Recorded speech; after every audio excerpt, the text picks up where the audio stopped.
దీని మీద దాడి చేసినటువంటి ఎమ్మెల్యే శివకుమార్ కూడా స్పందించారు. ఆయన ఏం మాట్లాడారు ఒకసారి చూద్దాం.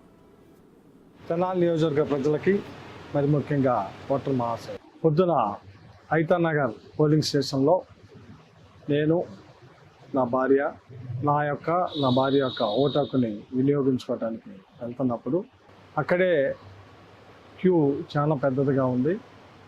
సో నేను వెళ్తున్న క్రమంలో ఐతానగర్ నా సామాజిక వర్గానికి చెందిన వ్యక్తే గొట్టి మొక్కల సుధాకర్ అనే వ్యక్తి, ఇదిగో వచ్చాడయ్యా మాదిగా కొమ్ము కాసే ఎమ్మెల్యే, వైఎస్ఆర్ పార్టీ అభ్యర్థి, ఈ మాదిగల్ని ఈ మైనార్టీలని కొమ్ము కాస్తున్న అభ్యర్థి అని నా మీద ద్వేషంతో, అంటే కేవలం వైఎస్ఆర్ పార్టీ అంటే Madiga SC ST BC minority వర్గాలకు చెందిన పార్టీ అని ద్వేషంతో, ఒక రకమైన శాడిజంతో, ఎందుకు నేను ఈ మాట చెబుతున్నానంటే అతను ఐతానగరే, అతను ఉండేది బెంగళూరు.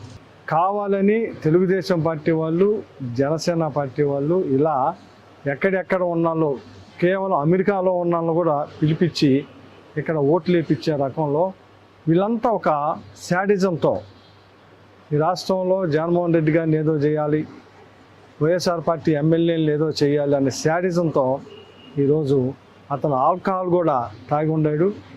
ఆ తాగి ఉండి నేను నా భార్య ఓటేయటానికి వెళ్తుంటే ఏంటంట ఎమ్మెల్యే అయితే ఏంటంట క్యూలో రావాలంట మాట్లాడుతుంది.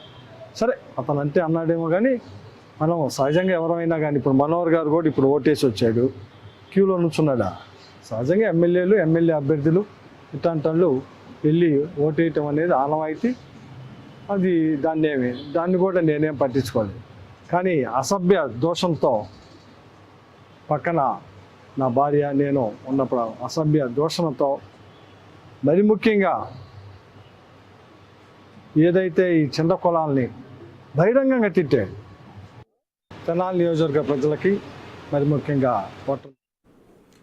సో ఎమ్మెల్యే రెండు రకాల వివరణ ఇస్తూ ఉన్నారు. ఒకటి, తనను అసభ్యంగా దూషించాడు, తన కమ్యూనిటీకి చెందిన, తన కులానికి చెందినటువంటి వ్యక్తి అయినప్పటికీ కూడా వేరే కులాల వాళ్ళకి నేను వంతపాడుతున్నానంటూ నన్ను దూషించాడు అని చెబుతూనే క్యూలో వెళ్లకుండా ఎందుకు ఓటేస్తున్నారని ప్రశ్నించాడని కూడా చెబుతున్నారు. సో దీంట్లో హాఫ్ అంటే సుధాకర్ ఏదైతే బిగ్ టీవీకి చెప్పారో ఆ సగం నిజం ఈయన చెప్తున్న దాంట్లో కూడా కనపడుతుంది.